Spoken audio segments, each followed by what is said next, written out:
Bienvenidos, el Señor les continúe bendiciendo. Les pido por favor me acompañen en sus Biblias, los que no tengan la Biblia, por favor en las pantallas. Vamos a leer los versos del 1 al 5. Voy a leer el verso 1 y toda la asamblea, por favor, lee el verso 2, todos con voz audible, y así nos encontraremos a una voz en el verso 5. Dice la todo suficiente, inerrante, bendita palabra de nuestro Dios Trino. También debes saber esto, que en los postreros días vendrán tiempos peligrosos.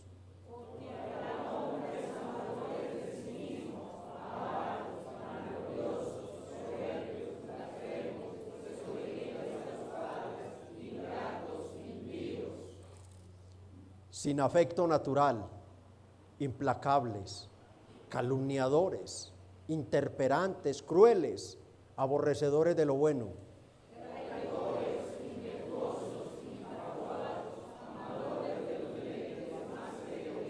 todos, que tendrán apariencia de piedad, pero negarán la eficacia de ellos. A estos evita. Una breve oración al Dios Trino en el Espíritu inspirador de la palabra. Espíritu Santo, Dios Trino, Dios Todopoderoso, Padre, Hijo y Espíritu Santo, con tu iglesia, que quisiste por tu gracia y misericordia reunirnos hoy y ponernos al frente de este bendito y maravilloso texto, un texto que con solo leernos nos aterroriza, porque nos pone un retrato de la humanidad, de lo que nosotros fuimos y de aquellos hombres que aún continúan en el mundo, que continúan en medio de la iglesia buscando dañarla, no guiar almas al cielo sino al infierno con sus enseñanzas macabras, pero has querido que este sea el pasaje para hoy. Y tú nos has pedido que prediquemos toda la Escritura, que no obviemos ningún texto porque nos parezca duro, porque sea un texto amenazador, porque toda la Escritura es inspirada por Dios y estas palabras que hemos leído han salido de tu boca. Cuando abrimos tu palabra para leerla, es labor de Dios la que fluye de ella. Esta es la fe que nos has dado en tu palabra. Y oramos, Espíritu Santo, que así como Timoteo y la iglesia de Éfeso y las iglesias de toda aquella provincia necesitaron leer esta carta, estudiarla y meditarla para corregir, para estar prevenidos, para descubrir a los falsos apóstatas, a los falsos maestros. Así hoy, Señor, has querido que sea esta iglesia aquí en Bello. No sabemos cuántas en el mundo entero estén leyendo este mismo texto, quizás ninguna más, o quizás otras muchas. Pero te pedimos, Espíritu Santo, una asistencia especial, que tú hagas la obra que has decretado hacer por medio de esta palabra. Ayuda al pobre, insuficiente y débil predicador. Ayúdalo, Señor. Tú sabes el temor y temblor que le has puesto. Tú sabes, Espíritu Santo, que dependo de ti, descanso en ti y espero en ti. No hay nada en mí que pueda hacer la obra.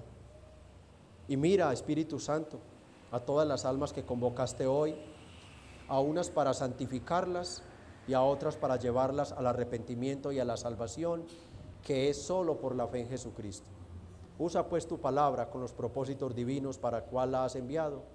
Te lo pedimos en el nombre del Hijo y para la gloria del Padre. Amén. Tome sus lugares de asiento, por favor.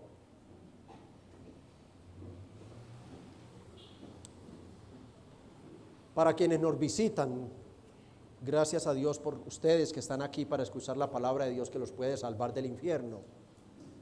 En consideración a ustedes les recordamos que nos encontramos estudiando de manera sistemática, de manera expositiva y consecutiva la segunda carta de Pablo a Timoteo. Una carta muy especial porque se convirtió en el último documento paulino. El apóstol Pablo escribe desde su prisión en Roma, el segundo y último y definitivo encarcelamiento. Ya el juicio se había llevado a cabo por Nerón, el emperador de ese momento en Roma, y ya lo había sentenciado a muerte. O sea, Pablo estaba sentenciado y abandonado en una celda. Y desde allí escribe esta carta a Timoteo.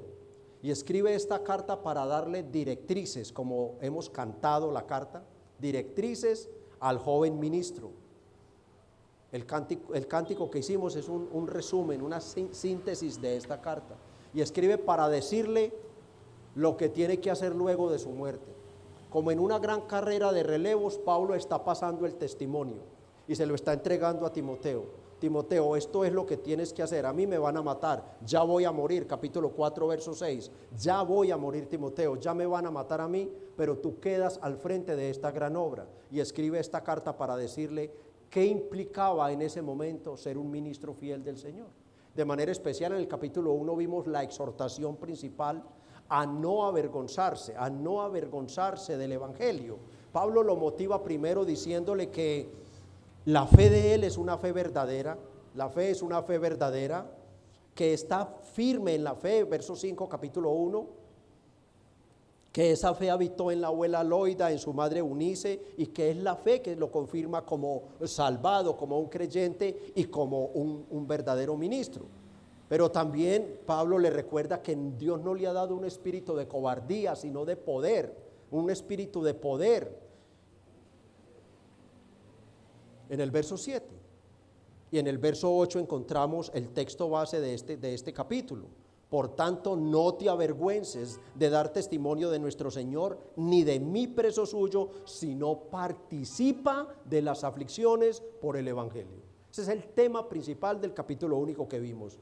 No avergonzarse, no tener temor de que Nerón también lo fuera a meter a la cárcel, lo fuera a matar, no avergonzarse del evangelio, de Cristo, de él mismo y huir como muchos otros lo dejaron, lo abandonaron, sino antes padecer por el evangelio. En el capítulo 2 el tema principal fue las implicaciones de un verdadero ministro. ¿Qué implica ser un verdadero ministro, un verdadero pastor? Bueno, eso implica, Pablo le dio allí por metáforas, le habló de los sufrimientos o padecimientos como soldado. Él sufre penalidades, verso 3, tú sufres pues penalidades como soldado de Jesucristo, ser disciplinado, ser muy disciplinado, ser muy honesto como un atleta y ser un gran trabajador como un agricultor que tiene que trabajar duro la tierra para poder ver algún fruto. Esa era la exhortación del capítulo 2. Terminamos este capítulo el domingo anterior viendo en los versos 22 al 23 al 26 la conducta de un siervo de Dios. Pablo termina allí diciéndole, tú no te pareces a los falsos maestros. Tú no tienes nada que ver con ellos. Ellos aman las controversias, las contiendas, los pleitos, pero el siervo de Dios no debe ser contencioso. Tú desecha las cuestiones necias que ellos aman. Ellos están completamente apartados de la verdad. Ellos se apartaron, ellos se desviaron de la verdad. Verso 18. Ellos ya no tienen la verdad, Timoteo, pero tú sí la tienes, Timoteo. Entonces tú continúa, Timoteo. Tú persevera en lo que yo te estoy enseñando. Desecha las cuestiones. ¿Por qué? Porque el siervo de Dios no debe ser contencioso. Verso 24. No debe ser contencioso, sino que el pastor debe ser un hombre amable para con todos, apto para enseñar la sana doctrina, y sufrido. Él debe estar preparado para sufrir, y no solo por enfermedades, dolencias normales de todos los creyentes, sino para sufrir todo lo que él tiene que aguantar, porque él es primero que todo el blanco preferido del demonio. El diablo no ataca a ningún creyente más como ataca al pastor. Un hombre que se consagra a Dios para enseñarle la palabra de Dios al pueblo de Dios es el blanco predilecto del diablo, y él usa a personas, incluso a creyentes inmaduros, para murmurar, criticar. Él, en vez de recibir halagos, recibe críticas. Él es un hombre sufrido en muchas áreas. Él tiene que estar preparado para eso. Pero también él debe saber que, a diferencia de los falsos maestros, él no levanta contiendas creyéndose muy teólogo. Él no entra en contiendas teológicas, sino por el contrario, él con mansedumbre corrige al que se deja. Al que se deja corregir, él con mansedumbre le corrige a través de la palabra, todos esos que se oponen, y deja en las manos de Dios, por si quizá Dios les conceda el arrepentimiento. Él, al conocer la palabra, él sabe que él no puede salvar a nadie. Él no puede salvar a nadie. Él no tiene el poder para salvar a un pecador. Él no la tiene. El poder solamente lo tiene Dios en Cristo. Pero él busca, aunque no lo puede salvar, él hace todo como si lo pudiera salvar. El pastor da todo para que un alma no se vaya al infierno. Hace todo. Y así, por esa conducta de ese siervo, escapen del lazo del diablo en el cual están cautivos a voluntad de él. Las personas no lo saben, las personas no lo aceptan, las personas están en el mundo, pero nosotros sabemos que en el mundo, en la humanidad, no hay 3 personas, solo 2. Están los que están llenos del Espíritu Santo, entregados a Cristo, que odian lo que Dios odia y aman lo que Dios ama, que están enfocados en su salvación, ocupados en su salvación con temor y temblor, y están todos los que están sin Cristo, que están con el demonio.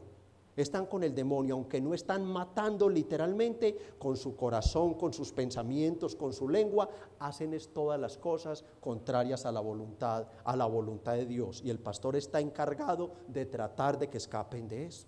Ahora conectamos entonces el capítulo 3.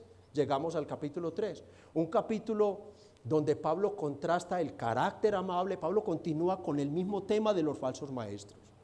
El carácter amable, manso, sufrido de los siervos del Señor, apegados a la sana doctrina, con el carácter malvado de los falsos maestros. Él contrasta el fin de unos, ellos irán de mal en peor, engañando y siendo engañados, los falsos maestros, pero los siervos del Señor, ellos aunque padecerán persecuciones por Jesucristo, ellos perseveran en las Sagradas Escrituras, confirmando su salvación y siendo perfeccionados para toda buena obra, como termina el capítulo.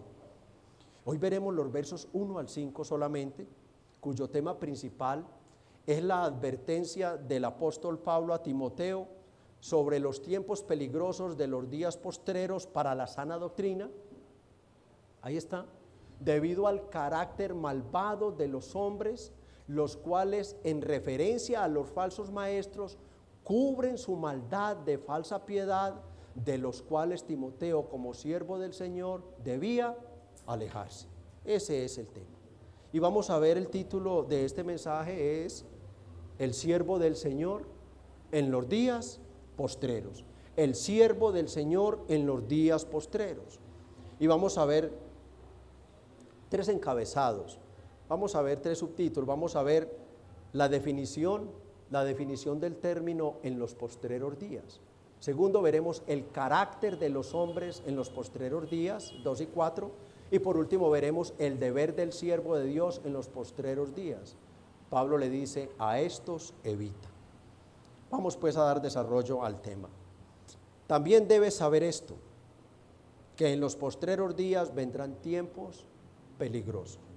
El apóstol estaba muy cerca de su muerte. Capítulo 4, versículo 6, lo confirma, dice allí, porque yo ya estoy para ser sacrificado, ya estoy listo, ya me van a matar, y el tiempo de mi partida está cercano. Y por medio de esta carta entonces le estaba pasando, como dije, el ministerio a Timoteo, y no quería ocultarle nada a Timoteo.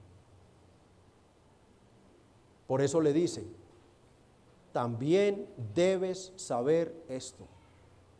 Aparte, además de lo que ya te dije en el capítulo 2, hay algo más que debes saber sobre estos hombres. ¿Y qué era lo que Timoteo debía saber? Bueno, que en los postreros días vendrían tiempos peligrosos. Y mis hermanos, si nosotros leemos la carta como debemos leerla, poniéndonos en el pellejo de Timoteo, poniéndonos en él, porque estamos leyendo el testamento de un muerto, de un hombre que ya realmente se está descomponiendo, ya no había salida, no había salida para él. Estamos leyendo el testamento, las últimas palabras de un moribundo. Y esto debió sorprender a Timoteo. Oh Pablo, no fregues. Estás en prisión, Nerón te va a cortar la cabeza y me estás diciendo que vendrán tiempos aún más peligrosos que estos. ¿Puede haber un tiempo más peligroso que este, Pablo? Pablo le dice, sí. Pablo, ¿cuándo? Y es como si Pablo le respondiera, en los postreros días. Timoteo, en los postreros días habrán enemigos más peligrosos que Nerón. ¿Por qué Timoteo? ¿Por qué Pablo? Timoteo, porque Nerón nos ataca públicamente. Es un ataque exterior a la iglesia. Es un ataque de afuera. Es violento, mortal, pero es un ataque exterior. No es tan peligroso, no hace tanto daño, no conduce las almas al infierno en vez de llevarlas al cielo, Timoteo. Hay un ataque más peligroso, porque es un ataque interno. Y no llegan de una vez con espada, Timoteo, no llegan con un ejército que todos los está viendo, Timoteo, sino que llegan con la máscara de los hipócritas, Timoteo. Llegan disfrazados de piedad, Timoteo. Es un ataque interno y peligroso porque ataca la doctrina, ataca la iglesia, ataca la santidad y ataca y estorba la salvación de muchos. Y es bueno por los recién convertidos recordar la definición. ¿A qué se refiere la palabra de Dios cuando dice en los últimos o en los postreros días? ¿A qué se refiere para las personas más nuevas en la fe? ¿Acaso se refiere a los últimos años, que debemos contar 1000 años, como algunos dicen, entonces hay un milenio? Y el milenio ya se les convirtió en 2 porque entonces hace 2000 años que Cristo murió y entonces los del milenio, ¿de dónde echan mano? ¿O hará referencia al último año? En el último año, cuando ya Cristo viene y viene la tribulación, entonces esos serán los días peligrosos. ¿Para el fin del mundo? No, ninguna de estas. Cuando el Nuevo Testamento dice o habla sobre los postreros o últimos días, se refiere, amados hermanos más nuevos en la fe, al espacio de tiempo que inició con la primera venida de Cristo y va hasta la segunda venida de Cristo. Es este espacio de tiempo.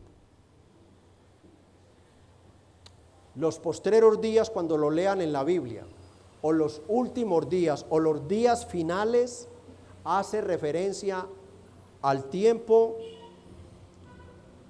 que marcó la primera venida de Cristo y que marcará la segunda venida de Jesucristo. Esos son los días postreros, esos son los días finales, esos son los días peligrosos. Esos son los días peligrosos. O sea, hoy nosotros, igual que Pablo y Timoteo, estamos viviendo ¿qué? Los días peligrosos. Estamos en los postreros días, porque es un espacio de tiempo. Ya Pablo los estaba viviendo, Timoteo los iba a vivir, pero Juan nos dice en primera de Juan 2:18, hijitos, ya es, miren a Juan estaba vivo, estaba escribiéndole a su iglesia y miren lo que les dice. Hijitos, ya es el último. No, Cristo no, o sea, Cristo no estaba ahí asomándoseles ya, no estaba sonando la trompeta, pero él dice, ya es el último tiempo. Y según vosotros oísteis que el anticristo viene, así ahora han surgido muchos anticristos. Entonces él dice, por esto conocemos que es el último tiempo. O sea, la señal que dio el Señor Jesucristo cuando advirtió que los falsos profetas iban a abundar, era una señal que le decía, ya arrancamos ese periodo, ya Cristo no está, ahora se están levantando los falsos cristos, los falsos profetas. Y esa es la señal. Nosotros estamos, hermanos, por así decirlo, en ese cajón. Desde la venida de Cristo se está contando el tiempo postrero o los últimos días y terminarán en la segunda venida de Cristo. Por eso nosotros no vemos la Biblia, ni la estudiamos, ni enseñamos sobre el tal milenio. Porque ¿dónde quedó el milenio? Si ya llevamos 2000 años y 1000 años es un milenio, ¿verdad? Entonces no sabemos cuándo viene.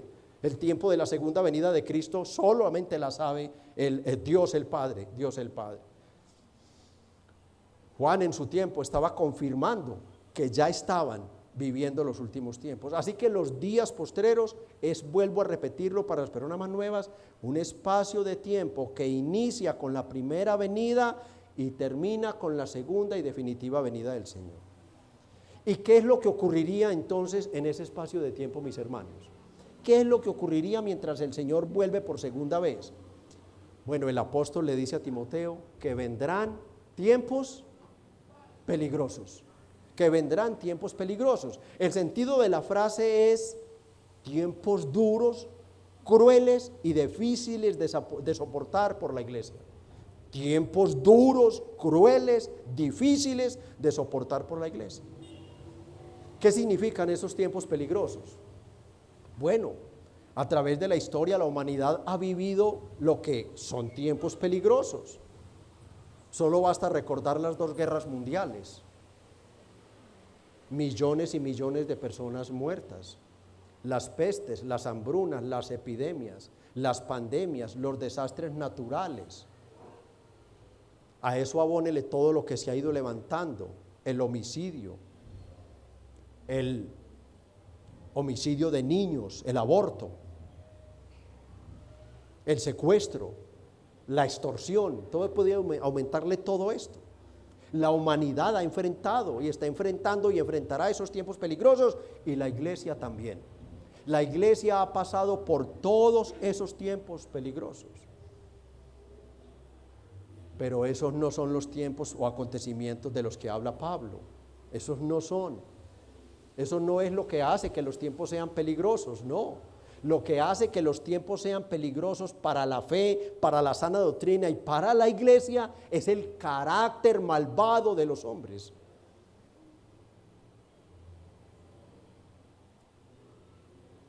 Estos hombres aparentan una falsa piedad. Estos hombres hacen que ese tiempo sea peligroso porque son hombres despiadados con la fe, despiadados con la palabra de Dios o mandamientos de Dios, despiadados con la iglesia. Son lobos rapaces disfrazados de ovejas. Pablo se refiere al carácter malvado de los falsos maestros como la causa para que los tiempos sean peligrosos para la fe, sean peligrosos para la iglesia. Es una advertencia que Timoteo tenía que tomarse muy en serio, porque él ya estaba viviendo los tiempos peligrosos con unos personajes siniestros, como hemos estudiado, Himeneo, Fileto, y más adelante en el capítulo 4, 14 y 15 le va a decir, cuídate de Alejandro el caldelero, que nos ha hecho mucho daño oponiéndose a la palabra que decimos. Esos son los hombres que hacen el tiempo peligroso. No es lo que esté pasando allá o lo que Dios va a hacer con desastres naturales, llamando la atención del hombre para que se arrepienta. No van a ser los terremotos, las hambrunas. No, eso no tiene nada que ver. Lo que hace que para el cristianismo, digámoslo así, sean tiempos peligrosos, lo que les ha tocado vivir, lo que estamos viviendo y lo que vivirán, es que a la iglesia entrarán hombres corruptos de entendimiento, hombres reprobados en la fe, que entrarán a la iglesia con intenciones malvadas en el corazón, pero por fuera aparentarán ser la paloma de la paz. Buenos, mansos, humildes, piadosos, generosos, pero despiadados con la iglesia, oponentes a todo lo que viene de Dios. Y Timoteo y nosotros debemos acatar esa advertencia. También debemos saber esto, estar conscientes. Alguien dijo referente a este texto algo que ha vivido, que vivió o que vive. Él dijo, abro comillas, cuando en los Estados Unidos se nos anuncia que una tormenta se avecina, nadie lo pone en duda. Por el contrario, todos, autoridades y sociedad, se preparan para hacerle frente. Así el pastor y su iglesia están advertidos y deben estar preparados para enfrentar los tiempos peligrosos. ¿Sí? Es una advertencia real, que es una advertencia real. Por eso a partir del verso 10 Pablo le va a explicar a Timoteo cómo enfrentar, Pablo va a contrastar, cómo va a enfrentar a esos tiempos peligrosos. Y la única manera es perseverando en la sana doctrina. Pablo lo lleva a tal punto a decirle a Timoteo, porque toda la escritura, tú persevera en lo que has aprendido y te ha hecho salvo, persevera en la sana doctrina, porque toda la escritura es inspirada por Dios y útil para enseñar, para redarguir, para corregir, para instruir en justicia, a fin de que el hombre de Dios sea enteramente perfecto, preparado para toda buena obra. No hay más, no hay más. El que se mueva de aquí, se lo llevó el huracán. Y esto nos lleva al segundo encabezado. Entonces Pablo va a describirle a Timoteo para ayudarle un poquito más. Primero para alarmarlo, pero también para ayudarle a que los distinga, a que los vaya observando. Vamos a leer de nuevo esta lista, hermanos. De antemano les quiero decir que me detendré demasiado poco porque solo leer la lista ya nos dice quiénes son. Cada frase, cada adjetivo describe a esa persona, ya con eso hay. Verso 2. ¿Por qué vendrían tiempos peligrosos? Mire lo que le dice: porque habrá hombres amadores de sí mismos, avaros, vanagloriosos, soberbios, blasfemos, desobedientes a los padres, ingratos, impíos. Miren esto que es de mucho temor, sin afecto natural, implacables, calumniadores, interperantes, crueles, aborrecedores de lo bueno, traidores, impetuosos, infatuados, amadores de los deleites más que de Dios. Vamos a hacer un breve comentario de esto hasta acá. O sea, la dureza de los tiempos peligrosos no son las guerras, ni el hambre, ni las enfermedades. Para Dios no hay nada más peligroso en este mundo que un falso profeta, que un falso pastor, que un falso maestro. Por eso no hay nada más odiado por Dios que un hombre que tome la palabra y la use como Él quiera usarla. Que Él empiece a ver nuevas revelaciones. Es que el Señor me dijo, sin estar en la Biblia. No hay nada más terrible que alguien diciendo algo como de parte de Dios, sin Dios haberlo dicho, mis hermanos. La corrupción, no hay nada ya en la corrupción, en el homicidio, en el secuestro, en los terremotos, nada. Eso no tiene que ser peligroso para nosotros, para el pueblo de Dios, no. Lo peligroso para el pueblo de Dios debe ser exponerse a un mensaje por fuera de la palabra de Dios. Eso sí debe ser un peligro para él. Debe ser completamente peligroso para un verdadero creyente. Exponerse a un mensaje que no esté centrado en la palabra de Dios. Es el carácter malvado lo que amenaza nuestra fe, lo que amenaza el avance del reino, lo que amenaza a la iglesia. Es el carácter malvado de a esos hombres. Y Pablo los describe por medio de 19 adjetivos. 19 adjetivos. Y asómbrense, 19 y ni siquiera uno bueno. Ni siquiera uno bueno. Pablo comienza esta lista diciendo que los hombres son amadores de sí mismos. Y debemos entender que este es el motivo, causa o razón para que los demás vicios, las demás depravaciones tengan lugar en la vida de ese hombre. Este es. Amadores de sí mismos, amadores de uno mismo. Cuando el hombre saca a Dios de la ecuación, ¿qué le queda? Amarse a sí mismo, porque fuimos creados para amar, fuimos creados para adorar. Y cuando saco a Dios, entonces me adoro a mí mismo, me venero a mí mismo, me centro en mí mismo. Yo me vuelvo el centro del mundo, soy yo. Términos o calificativos como narcisista, ególatras, hedonistas, engreído, se quedan cortos para estas personas. Ellos se enamoran del yo, se idolatran a sí mismos. Continúa la lista, son avaros, o sea, aman el dinero. Y no me estoy refiriendo a que como cosa indebida entonces compren la lotería, lo cual un cristiano no hace, juegue chance, todo esto, compre el baloto y todas esas cosas que venden. No.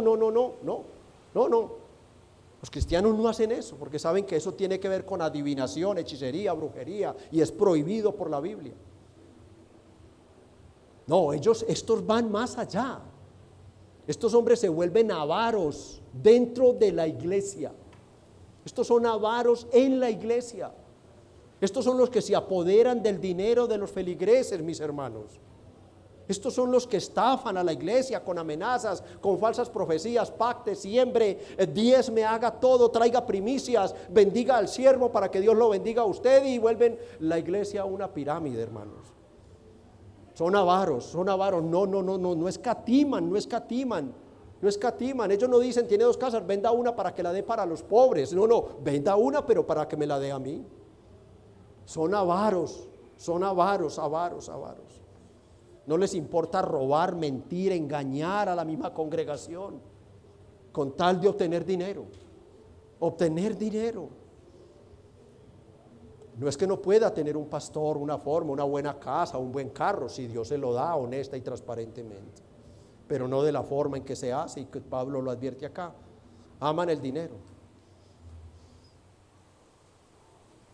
Pablo advirtió a Timoteo en capítulo 6, verso 5, que los falsos maestros convierten ¿qué? La piedad en ganancias. Disputas necias de hombres corruptos de entendimiento y privados de la verdad, que convierten la piedad, la fe, la salvación, la santificación, todo lo que usan en la iglesia, su oración, sus cánticos, su predicación, sus consejerías, todo tiene un solo significado para ellos: pesos, hermanos. Convierten la piedad en un medio de ganancia. Son vanagloriosos, obviamente. Al no tener a Cristo, que es la plenitud de todo bien, pues ellos se inflan de una vanagloria. Es una vanagloria.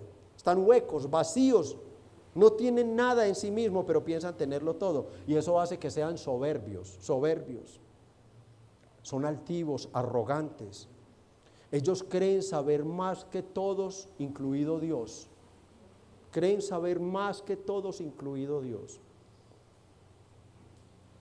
Son los ungidos de Jehová, estos falsos profetas.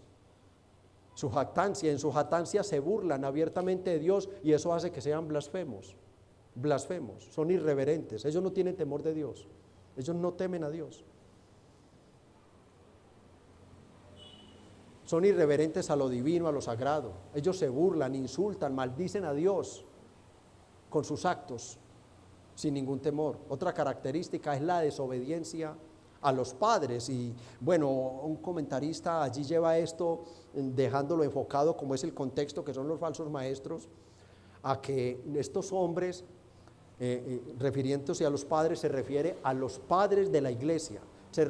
A todo lo que tiene que ver con los patriarcas, profetas, todo esto es donde dice que son desobedientes a los padres, a aquellos que nos dejaron el fundamento de parte de Dios escrito. A ellos no les importa nada de los padres, pero también hay que dar claridad que puede estar refiriéndose cómo empiezan estos hombres, cómo empiezan desde la niñez, ¿cierto?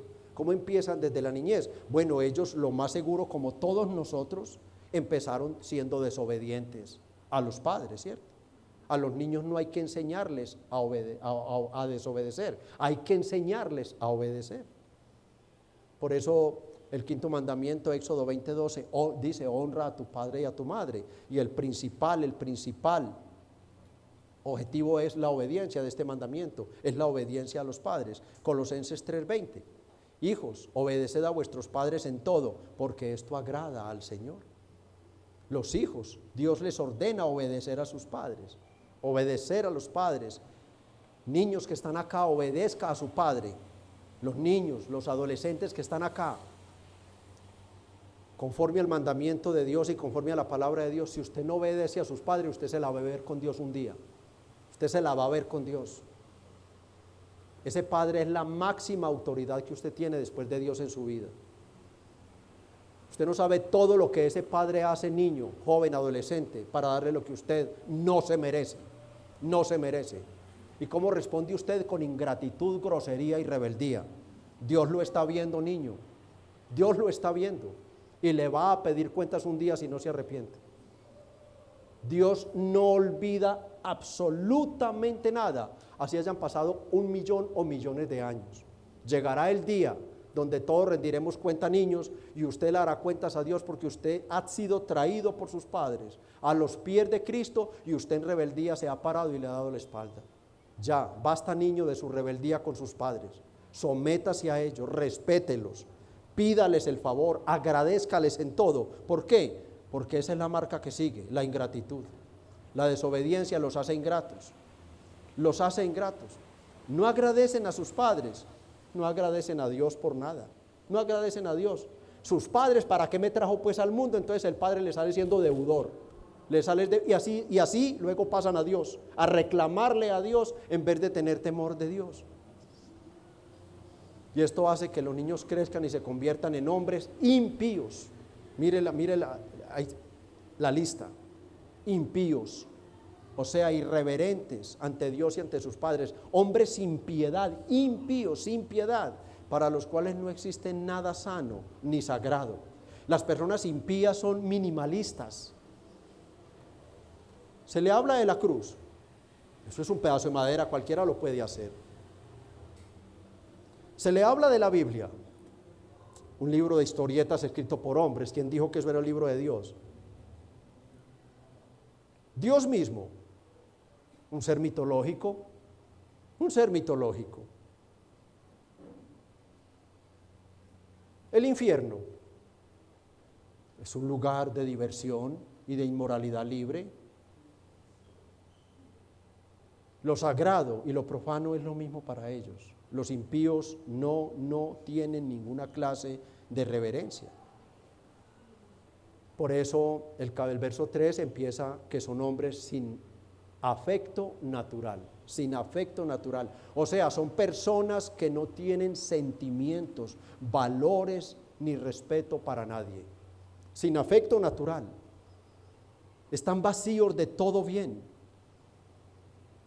Por eso el adjetivo que sigue es implacables. Implacables. Son irreconciliables. Ellos no razonan, no perdonan. Aman el mal, la violencia, son calumniadores, aman acusaciones falsas por el solo placer de dañar la reputación de las personas. Solo piensen por un breve momento qué pensaría Timoteo al estar leyendo esto y decir: ¿cuántos de estos tendré o cuántos estarán en el ministerio? ¿Cuántos estarán en el ministerio? ¿Cuántos de estos hombres con un manto, con una batola, con una sotana, algunos hasta con una corona en la cabeza como hoy en día, pero guiando las almas a la condenación, guiando las almas a la condenación? Ya Pablo le había dicho a Timoteo, ellos se desviaron de la verdad. En la primera carta es lo mismo. Son implacables. Ellos se complacen solapadamente en dañar a todo el que más puedan. Por eso son implacables. No es que están con un fusil así matando. No, es que por eso es peligroso. Este es el mayor peligro. Por eso es que los días son malos. ¿Sí? Hace más daño un hombre con la palabra de Dios en su mano, exponiendo lo que él quiere de la palabra de Dios, que un loco con un fusil disparando en la calle. Porque máximo lo que ese loco puede hacer es herir o quizás matar personas, quitarles la vida. Pero cuando el alma es engañada a través de la palabra de Dios, es un misterio. Dios lo permite, es un misterio. Dios ha permitido las herejías que ya sabemos de la tradición cuántos miles de años, cientos de años.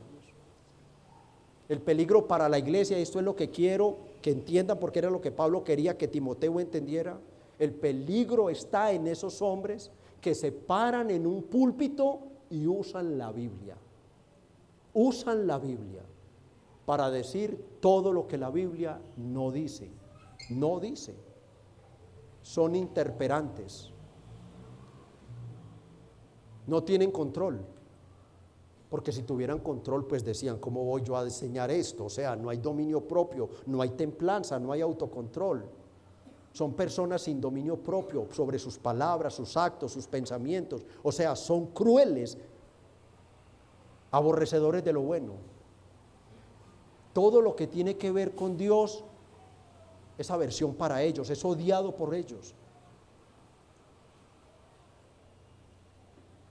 Yo no sé para ustedes, hermanos, pero para mí desde ayer que estaba revisando esta lista junto con la de Romanos 1, 29 al 32, a mí me parecía que Dios no nos estaba describiendo un ser humano, sino un ¿qué? Un demonio, un demonio, un demonio. Amor del disfraz, como el demonio. Son traidores.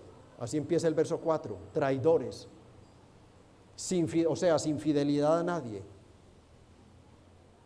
desleales como Judas, capaces de vender a su mejor amigo por provecho económico, son impetuosos, ellos no tienen temor a nada, a lo que Dios les pueda hacer, a lo que venga de Dios. Ellos no hay meditación en ellos, no hay meditación en ellos. Ellos con tal de tener todo lo que quieren, que los aplaudan, que hagan todo lo que ellos quieren, ellos están cegados, y ese ímpetu los lleva más y más hacia adelante en sus propósitos malvados, sin ninguna clase de meditar o pensar en los riesgos espirituales y eternos que pueden llegar a tener. A estos añade el calificativo de infatuados. Envanecidos, hinchados, cegados por el orgullo personal. No están dispuestos a recibir reproches ni enseñanzas de otros. Ellos se burlan cuando uno le dice, hermano, venga, medite un poquito más. No me saque el texto del contexto, venga, tenga cuidado. No, es que yo también tengo el Espíritu Santo. Y se disparan. ¿Sí? Se disparan. Primera carta, capítulo 6. Versículo del 3 en adelante, esto lo estudiamos acá muy detenidamente.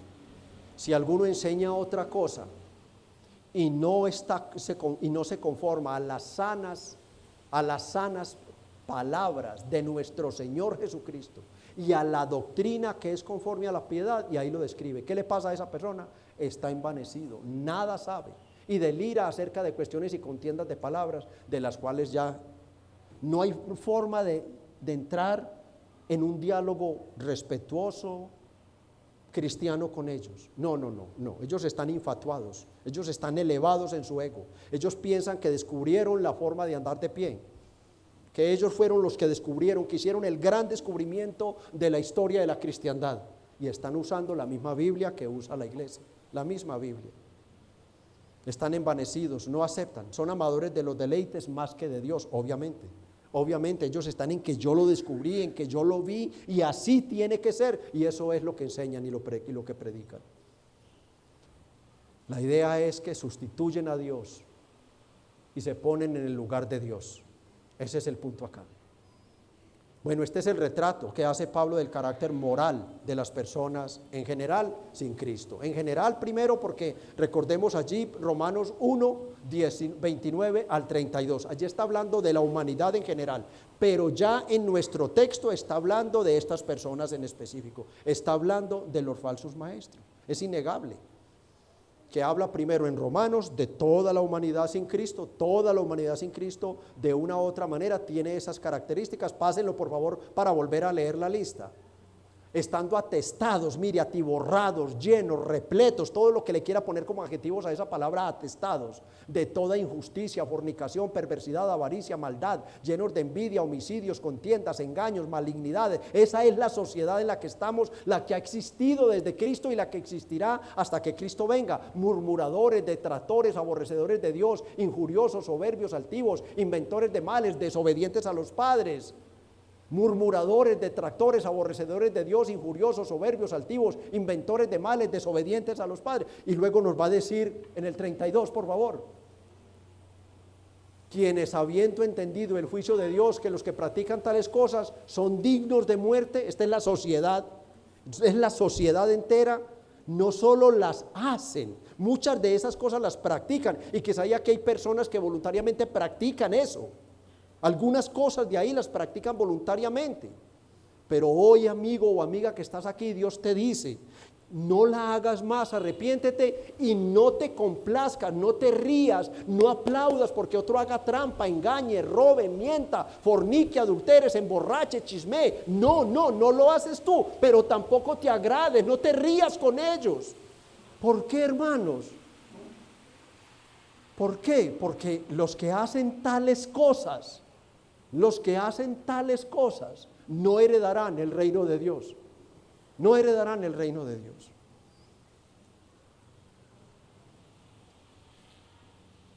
Pablo nos da una característica más, que es la más peligrosa de todos. Es donde llama realmente la atención, y es el carácter religioso. Del carácter moral pasa al carácter religioso en el verso 5. Y ahí es donde el siervo de Dios en cabeza de la iglesia tiene unos deberes. El siervo de Dios en los postreros días, verso 5, que tendrán, mire, esta es la más peligrosa para la iglesia. Por eso estamos convencidos que está hablando de los falsos maestros, no de la sociedad en común, que tendrá una apariencia de piedad, pero negarán la eficacia de ella. A estos evita. Mire que los va a comparar más adelantico, nada más ni nada menos, con aquellos personajes siniestros, de Éxodo 7, los magos, aquellos brujos, los hechiceros. Él los va a comparar. De la manera que Janes y Jambres resistieron a Moisés, así también estos resisten a la verdad. Resisten a la verdad los falsos predicadores, los falsos profetas resisten a la verdad. Ellos son los que no irán más adelante, ellos irán de mal en peor. Son ellos en primer lugar. Primera Timoteo 3:5 dice que tendrán apariencia de piedad, nuestro verso 5, que tendrán apariencia de piedad, pero negarán la eficacia de ellos. A esto se evita. Y el texto paralelo, Primera Timoteo 3:5, en referencia a los mismos personajes, dice lo mismo, usan la piedad para su enriquecimiento, y él le dice: apártate de los tales. Ahora entonces estamos ante la conducta espiritual, religiosa, falsa de estos hombres, que es la que los hace, vuelvo y repito, realmente peligrosos. Este es el calificativo más peligroso. Los falsos maestros tendrán apariencia, el vestido, el ropaje es exterior, tendrán apariencia de piedad, aparentarán ser hombres muy mansos, muy humildes, muy generosos y todo lo demás, pero su corazón está ardiendo por otras cosas. Su corazón está ardiendo, hay unos planes macabros dentro de su corazón. Él todo eso que está haciendo con la iglesia, él lo está haciendo con unos propósitos. Él no quiere ser uno más, él quiere ser el principal. No les importa el bien de la iglesia, no les importa, solo se les importa ser reconocidos y alcanzar el lugar que ellos se tienen. Por eso son hipócritas, y eso hace que sea mucho más difícil descubrir su verdadero carácter. Y aquí entra el deber del pastor, el deber del siervo del Señor. Los pastores, como supervisores y vigilantes de la doctrina de la iglesia, tienen que hacer todo lo posible por descubrirlos y resistirlos. Todo lo posible por descubrirlos y resistirlos. Precisamente en estas cartas pastorales, en 1 Timoteo y en Tito, que es la tercera, Pablo da dos listas. Le da dos listas a los pastores, precisamente a los pastores, para que sepan cómo ellos deben tratar de descubrir a esos hombres y evitarlos. 1 Timoteo 3, del 1 al 7, y Tito 5 al 9. Esa es la primera ayuda que nos da el Espíritu Santo a los pastores y a la iglesia. Y segundo, la iglesia misma. La iglesia ayuda al pastor a descubrir a esos hombres, a irlos teniendo en cuenta. Pastor e iglesia deben trabajar unidos para evitar que una plaga como esas llegue al púlpito de su iglesia, llegue a ser pastor de su iglesia. Si las listas lo descalifican, sin importar qué tan generoso, amable, servidor, humilde, predicador sea, debe ser descalificado por el pastor y la iglesia. La iglesia no debe ser movida, es que es tan amigo, es que es tan respetuoso, es que viene de una familia tan maravillosa, es que tiene un don tan maravilloso para predicar. Nada de eso. La iglesia está aferrada a este par de listas, 1 Timoteo 3, 1 al 7 y Tito 5 al 9. Si esas listas lo descalifican, la iglesia simplemente obedece a la palabra de Dios y lo descalifica. Pero hay otra forma de descubrirla que nos da acá el apóstol. Nos ayuda el apóstol. Aunque aparentan piedad, dice el texto, negarán la eficacia de ella. Negarán la eficacia de ella. En nuestro texto, en el verso 9 va a decir, mas no irán más adelante, porque su insensatez será manifiesta a todos. Sus obras terminarán delatándolos, terminarán diciendo que nunca fueron lo que aparentaban ser, terminarán diciendo eso. Hay que mirar su conducta también. Esto implica por fuera de la iglesia. La falsa piedad puede engañar a la iglesia, puede engañar a los pastores ya ordenados en esa iglesia. ¿Pero qué? Existe una familia, existe una empresa y existe un vecindario, ¿sí? O sea, la iglesia y el cabeza del pastor debe hacer todo por descubrir el carácter de ese hombre antes de confirmarlo en la iglesia como pastor. Y el deber del pastor es, si hay alguna duda, él en persona debe hacer este trabajo de investigación. Él debe entrevistar a la familia, él debe, si es necesario, si todavía hay dudas, ir a la empresa donde trabaja, cuál es su vocabulario, cuál es su conducta, cómo están sus créditos, cómo está todo, y hacer un trabajo con los vecinos. Ustedes sí están entendiendo el peligro del que estaba hablando el apóstol Pablo. Esos hombres son una plaga para la iglesia. Son plagas. Y lo que Pablo está diciendo es, Timoteo, haz todo para evitar que se te cuele uno. Haz todo para evitar que se te cuele uno. Y si hay dudas, el pastor tiene el deber de recurrir a personas externas y escuchar su testimonio. Solo lean 1 Timoteo 3 al 7.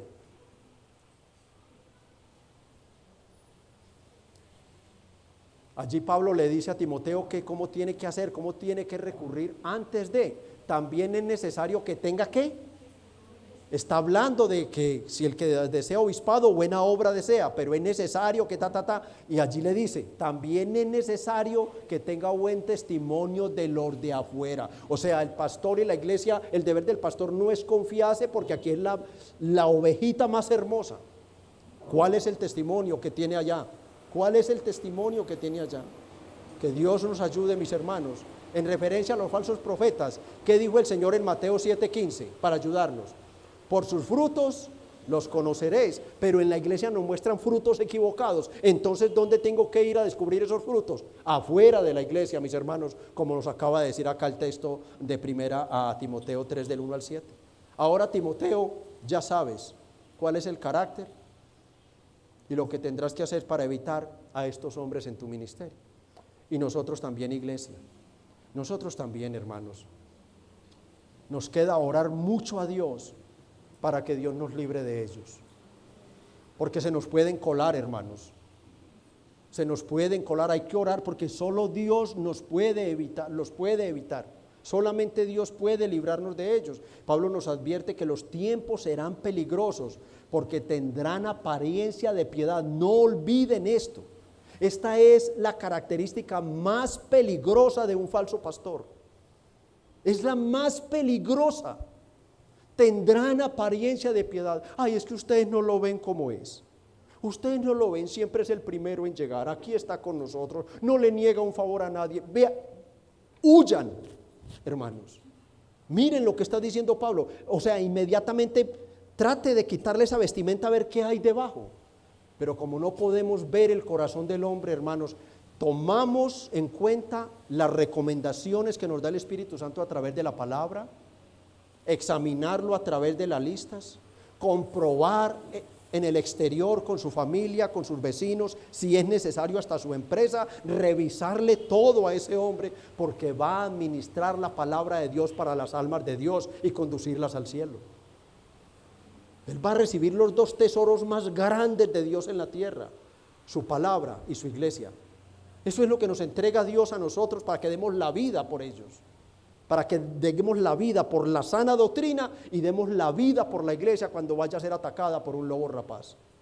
Tenemos que estar a 4 ojos vigilantes y vivir en oración, hermanos. Su falsa religiosidad nos puede engañar y esto solo Dios nos puede ayudar por medio de la oración. Que los descubra a tiempo, que los descubra a tiempo y no les dé miedo orar, hermanos, de la siguiente manera como ora su pastor.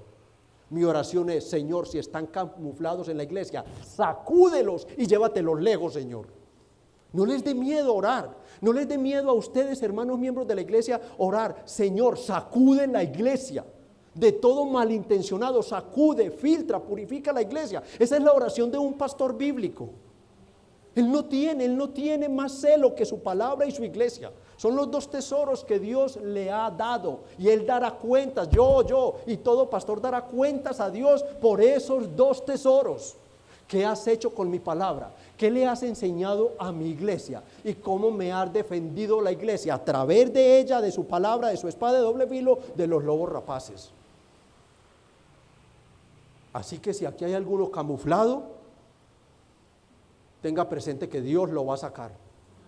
Dios lo descubrirá, mis hermanos, porque Dios cuida su tesoro. Pero esto nos debe llevar también a orar para que Dios nos conceda ¿qué?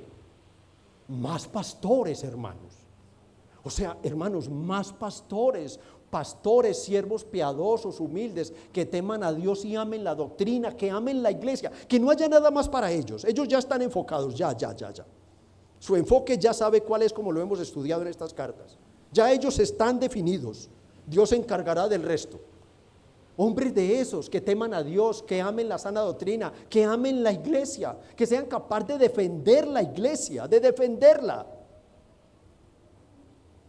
Oremos por la economía para poder, ¿por qué no en la próxima asamblea iniciar el proceso en firme de un segundo o 2 o 3 pastores más que nos quiera dar el Señor? Oremos para que en la próxima asamblea podamos tener aquí un varón al frente o 2 o 3, los que Dios les ponga en su corazón por las listas. No porque me parece, ay, como es de linda persona, cuidado, hermanos. No. Hemos estado advertidos con todas estas enseñanzas. Oremos para que los tengamos. No vamos a despreciar ningún don de Dios, no vamos a despreciar ningún pastor. Si Dios le place darnos 4 o 5 pastores, no importa que todos no estén de tiempo completo, que sigan en sus empresas, pero qué bendición que nos podamos reunir como consejo de ancianos local a tratar las dificultades de la iglesia que no faltan, mis hermanos. Con hombres llenos de piedad, llenos de bondad, llenos de compasión, hombres que aman a Cristo y que ese amor a Cristo lo demuestran cuidando las almas de Dios, protegiendo las almas de Dios, tratando de darles la mejor alimentación para su alma, su palabra, lo más precisa posible. Fallamos nunca por voluntad, fallamos por incapacidad, que es otra cosa, pero siempre trataremos de que la palabra sea lo más precisa para su iglesia. De esos hombres es que tenemos que orar, que Dios nos dé un buen grupo de pastores, hermanos, y que en la próxima asamblea, hermanos, leyendo estas cartas, que Señor, es maravilloso, hermanos. ¿Por qué? Porque el Espíritu Santo nos ha enseñado a través de la misma palabra, que desde que la iglesia primitiva, desde que inició la iglesia, la forma en que el Espíritu Santo la protege de los falsos maestros y de las herejías es teniendo un grupo de pastores, no un pastor solo. Un pastor solo en una iglesia siempre será un peligro. No solo porque puede llenarse de orgullo espiritual. Dios me usó para plantar esta iglesia, es que esta iglesia es mía y esto lo uno y lo otro. No por eso. No solo por eso y por otras cosas. Si yo estoy aquí predicando y qué dicha que el Señor me llevara para su reino, ¿ustedes con qué pastor quedarían? ¿Sí? Solo piensen en esa realidad. Se necesitan varios pastores en la iglesia del Señor. Y oren para que esos hombres estén dispuestos a seguir trabajando en sus empresas. Si están llamados al pastorado, acepten reconsagrar su vida, ajustar cositas, porque hay que ajustarlas, mis amados próximos y futuros pastores. Hay que ajustar cositas en casa, en nosotros mismos, en muchas cosas hay que ajustar cositas para ser siervos del Señor. Unidos esos pastores, hermanos, lucharemos contra estos acérrimos enemigos como son los falsos maestros. Ellos odian, aunque no lo dicen públicamente, ellos odian la verdad de Dios, ellos quieren su verdad. Iglesia, que el Señor nos dé sabiduría y valor para saber vivir como siervos del Señor, sabiendo que en los postreros días, cada vez, como dice la palabra, el mal irá ¿en qué? En aumento. Cada vez aumentará más el mal. Cada vez serán más estratégicos estos hombres para penetrar la iglesia del Señor.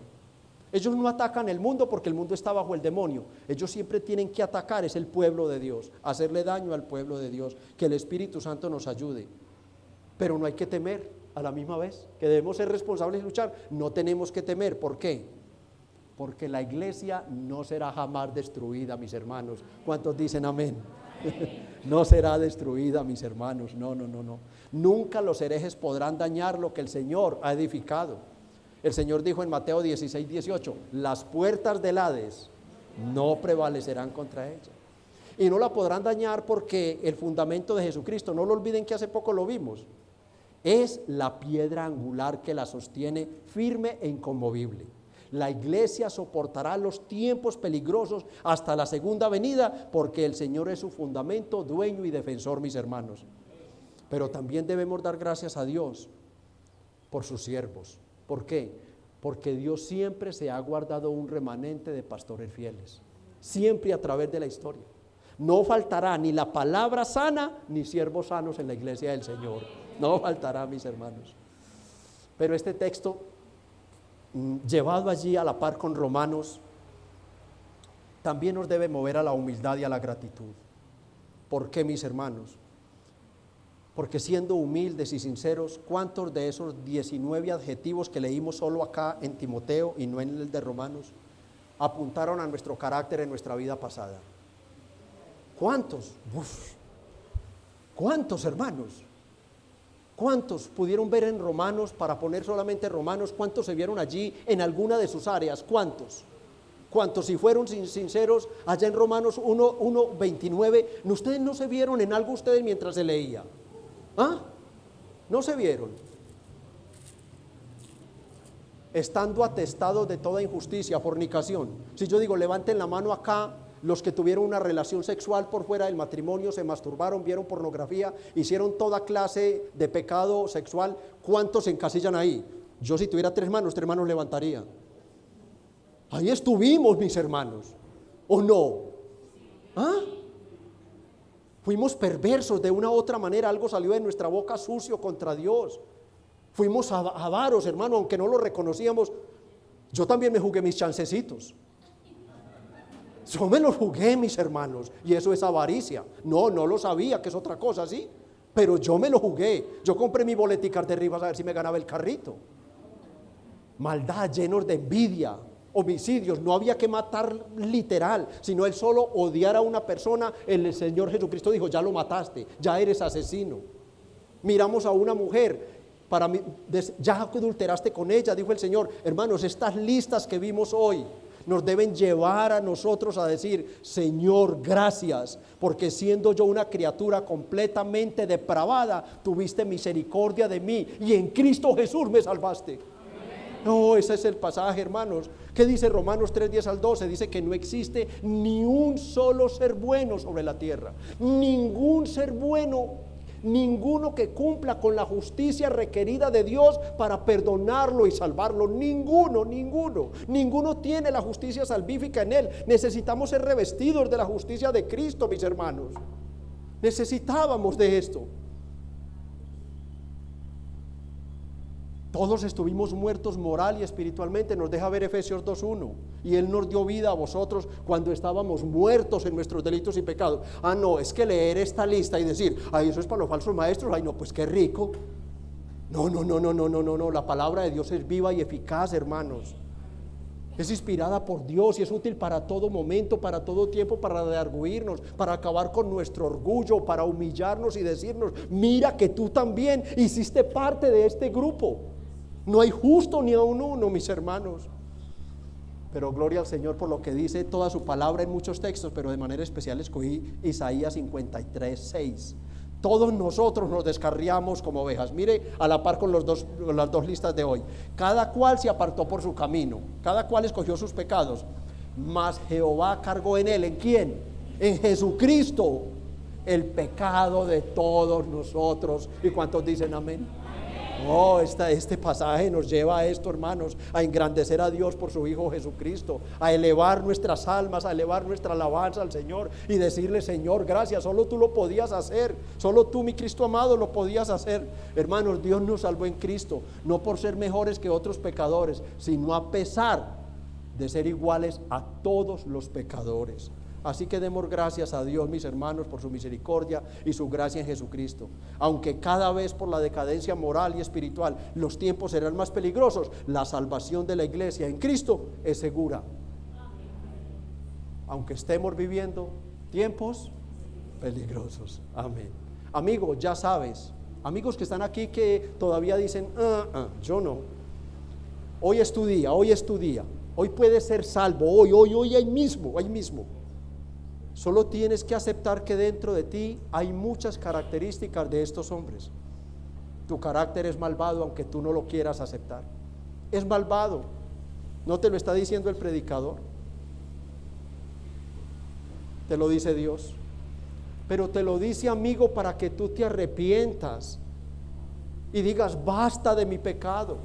Cristo murió para salvar a pecadores como yo y yo quiero ser uno de esos salvados. Amigo, entrégate a Cristo, pídele perdón y dile, Señor y Salvador mío, tú que fuiste a la cruz para morir por los pecadores, ten piedad, misericordia de mí, apropiate de mí y tú desponte para vivir para Él. Amigo, ven a Cristo y serás salvo de la ira venidera. Inclinen su rostro brevemente y hagamos una oración. Padre, gracias te damos por tu santa y bendita palabra. Gracias, Señor amado, porque nos has dado la dicha de saber lo que fuimos. Sí, porque si no hubiéramos, Señor, sido descubiertos por ti, desnudados en nuestro pecado por ti, nosotros nunca hubiéramos aceptado que éramos pecadores. Pero a bien quisiste, oh Dios bendito, llamarnos a estos misterios, hacernos ver la maldad tan grande que había en nosotros hacia ti.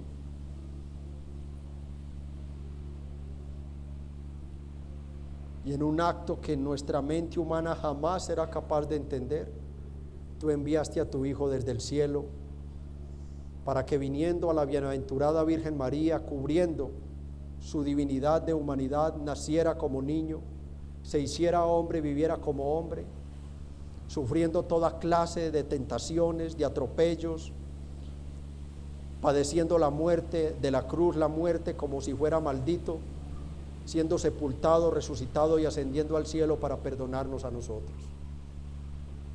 Qué increíble que tú mismo hayas pagado por nuestros pecados cuando éramos nosotros que te los debíamos a ti. Tú, el ofendido, el abusado, el despreciado, nos buscaste y tuviste misericordia de nosotros. Produce en esta iglesia un avivamiento espiritual, Padre, te lo suplico. Señor, aviva esta iglesia de bello a la espiritualidad. Señor, haz que esta iglesia muera a la carnalidad, muera a los placeres del mundo y viva para el cielo.